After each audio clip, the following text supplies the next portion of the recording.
Y'all planning for this?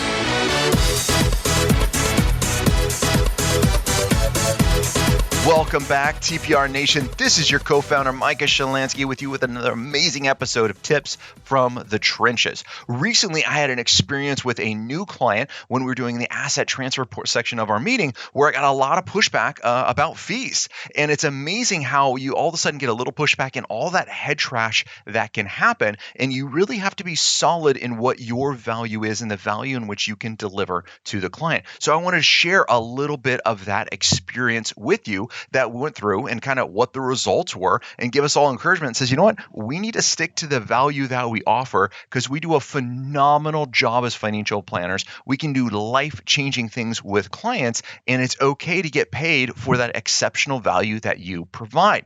So we went through as a new client that had come in.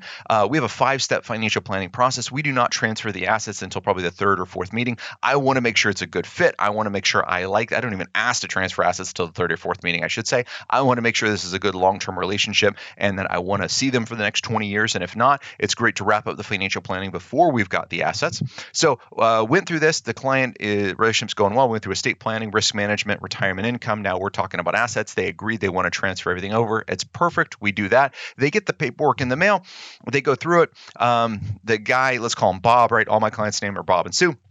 Bob sees the fee. It's a great deal. It's only 1.75% of an AUM fee, and he has a little bit of an objection on that, which is understandable. Hey, it's their money. Need to make sure it's in a good place. And so they want to come in to visit. So we come in to visit, and he's a little bit grumpy always at first of the meetings. Then he warms up, and she comes in and says, you know what? Sue is like, you know what? Bob's a little concerned about the fee, and is there anything we can do about that? Then Bob kind of jumps in. He's like, yeah, I don't see the point in paying you 1.75%. That's 1.5% more than what I'm paying for someone to do it now at the same custodian.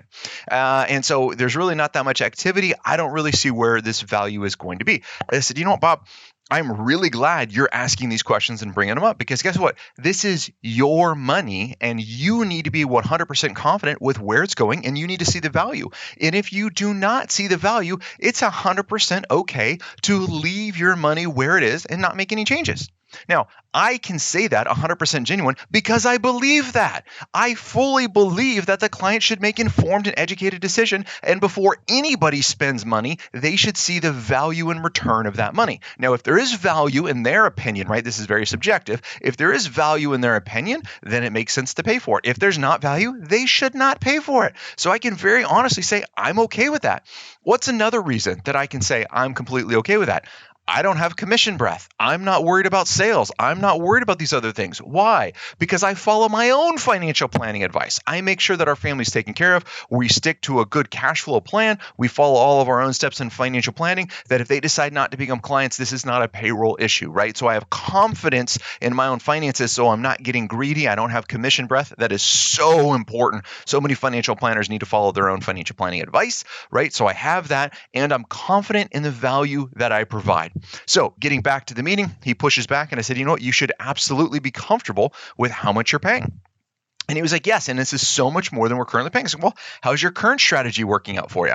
And he says, well, I'm kind of only making 1 or 2% a year, and it kind of doesn't do much, and I'm not really growing any. I said, well, great. Well, it sounds like if you would like to keep that same strategy, the cost for that is only, 0.25%. If you would like a different strategy, it appears the cost for that is more. What would you like to do?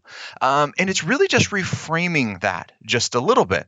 And his wife, Sue, pushes back ever so gently, says, all right, Micah, your commission, your fee, whatever you're going to call it, is this negotiable? And I say, Sue, absolutely. All fees are 100% negotiable. You are happy to pay me anything above that stated amount you would like. Not a problem whatsoever. And she laughs and she grabs the paperwork and she starts signing. She's like, I'm in.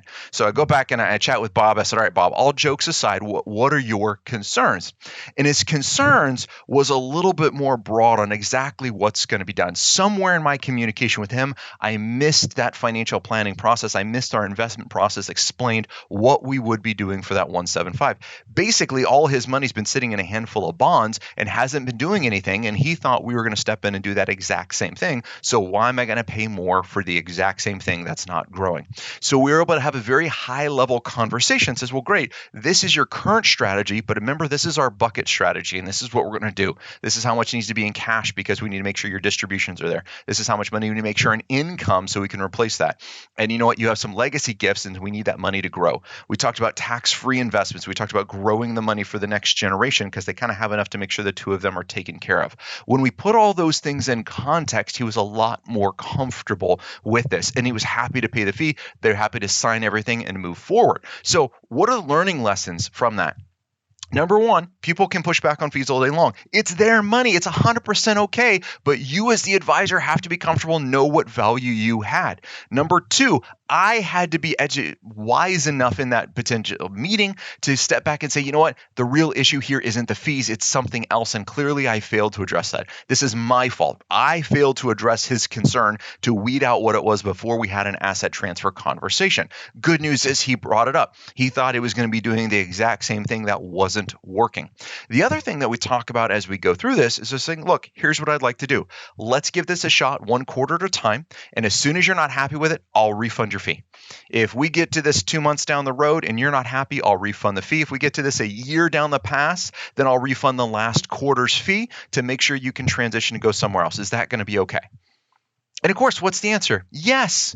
Why is it always a yes? Because it is a reasonable approach. What are clients also concerned about? They're going to lose their money and there's going to be no recourse. Now, we can't control market conditions. We can't make any guarantees like that. We all know that. What can we control? If it's not a good relationship, refund the last quarter fee and move on. It's the easier high ground way to go to make sure you move that relationship to the next level in a very positive way. So action items, anytime you get pushback, number one, stick to your value. You get so tempted to negotiate. You get so tempted to make changes. Don't. Every time you negotiate, every time you make these changes, you are robbing yourself of a great opportunity of a good client, because as soon as you will break on one thing, you will break on your other rules as well. So you got to stick to those. Number two, when a client has a question, make sure you find out what the real question is, because sometimes it's not what they're asking. It's something else you need to dig for and answer that, get to the root of their concerns. All right, that's it for tips for the trenches for this week. Get out there, do some great job financial planning, because you are worth it.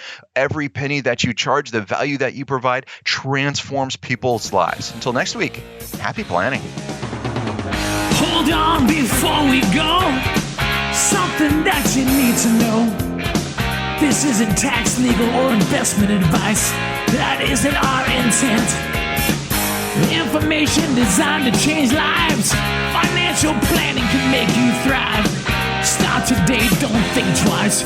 Be a better husband, father, mother, and wife. The perfect RIA, the perfect RIA.